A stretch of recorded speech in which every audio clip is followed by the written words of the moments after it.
agreement Between both of them? between both of them. So why would the Palestinians agree to that, but not the previous Because they thought that was offer? the start of the peace process. And it was supposed to be a gradual process that within 5 years would completely separate into two different nations.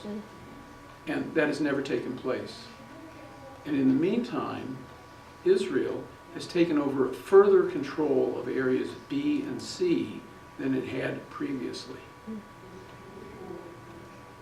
Hasn't the PLO made statements, you know, like Arafat or different people haven't they made statements like, in spite of some of the agreements that they've made with Israel, haven't they made statements in the back, you know, of the mind, like their end goal is to destroy Israel? I mean, wipe them off the face of the map. I mean, no matter what agreement they make, they don't even want them there at all, do they? Do they actually want to have a place where they can live in peace? Well, again, going back to 1993, Yasser Arafat signed the Resolution 242, which recognized Israel's right to exist. So that was the statement that was made by the PLO, which then became Palestinian Authority. Can you find any Palestinian leader or any Arab leader, particularly Iran, who says that they want to wipe Israel off the face and drive them into the sea? Certainly you can find people who will say that, but that is not the statement from the Palestinian Authority. Not officially. I like- mean, Well, Yeah, if you want to take out a people, you won't announce it with a big sign. well, let me just go on to this. The Arabs came up with a Arab nation as a whole came up with the Arab Peace Plan in 2002, 2003.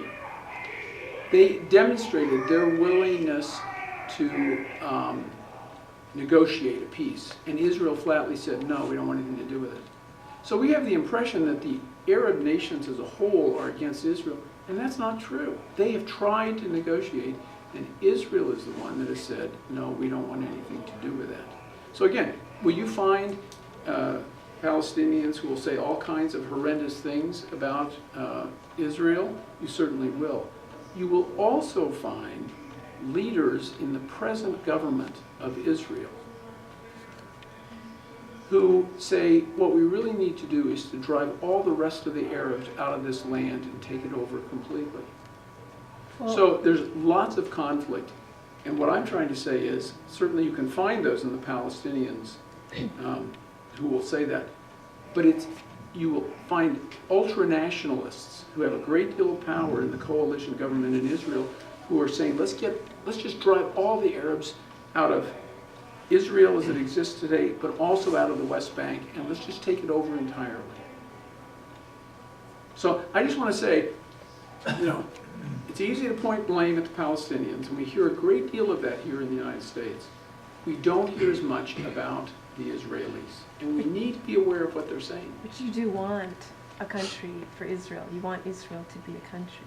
I want Israel, I want the Jews and the Palestinians to be able to live safely in the land. Can I ask a question? Sure. This lady here asked if you could solve the problems, you know, what would you do? And you said two-state solution, but I didn't get that next point. Could you just repeat that? As a Christian, I'd like to see everybody in the land come to faith in Jesus Christ. That would be the first thing. But politically, I think that the two-state solution is probably the best possibility for peace. Although I have to say,